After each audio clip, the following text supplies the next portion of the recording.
Hello get set baby എന്ന ചിത്രത്തിൻ്റെ ഏറ്റവും പുതിയ OTT അപ്ഡേഷനാണ് ഇന്നൊരു വീഡിയോ ഭാഗത്ത്.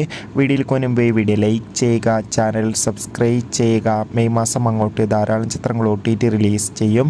നമ്മുടെ ചാനൽ ഭാഗം പരിശോധിച്ചാൽ നിങ്ങൾക്ക് ആ വീഡിയോയ്ക്ക് കാണാൻ വേണ്ടി സാധിക്കുന്നതായിരിക്കും. ഉണ്ണി മുകുന്ദൻ നായകനെത്തിയ ചിത്രമായിരുന്നു ഗെറ്റ് സെറ്റ് ബേബി. ചിത്രത്തിൽ ജോണി ആൻ്റണി, അബ്ദു സലീം, നിഖില എന്നൊക്കെ പ്രധാന കഥാപാത്രങ്ങളായി എത്തിയിട്ടുണ്ടായിരുന്നു. ചിത്രത്തിന് അത്യാവശ്യം ഒരു വിജയം സ്വന്തമാക്കാൻ വേണ്ടി സാധിച്ചിട്ടുണ്ടായിരുന്നു. അതുകൊണ്ട് തന്നെ ഏവരുമേറെ ആകാംക്ഷയോടെ ഗെറ്റ് സെറ്റ് ബേബി എന്ന ചിത്രത്തിൻ്റെ OTT റിലീസിനായി കാത്തിരിക്കുകയായിരുന്നു. ഫൈനലി ചിത്രത്തിൻ്റെ OTT അവകാശങ്ങളൊക്കെ മനോരമാക്സ് എന്ന OTT പ്ലാറ്റ്ഫോം, സാറ്റലൈറ്റ് അവകാശങ്ങൾ മഴയിൽ മനോരമ എന്ന ചാനലും സ്വന്തമാക്കിയെന്ന് കൺഫേം ആക്കിയിട്ടുണ്ട്.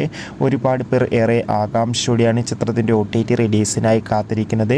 ഇപ്പോൾ കിട്ടുന്ന അപ്ഡേഷൻ പ്രകാരം ഗെറ്റ് സെറ്റ് ബേബി എന്ന ചിത്രം ഈ ഒരു ജൂൺ മാസം തന്നെ മനോരമാക്സ് എന്ന OTT പ്ലാറ്റ്ഫോമിലൂടെയും ആമസോൺ പ്രൈം വീഡിയോസ് എന്ന OTT പ്ലാറ്റ്ഫോമിലൂടെ OTT റിലീസ് ചെയ്യുമെന്നാണ് ഏറ്റവും പുതിയ റിപ്പോർട്ടുകൾ സൂചിപ്പിക്കുന്നത്. കാത്തിരിക്കാം കൂടുതൽ അപ്ഡേഷൻ അറിയാൻ വേണ്ടി. ബൈ.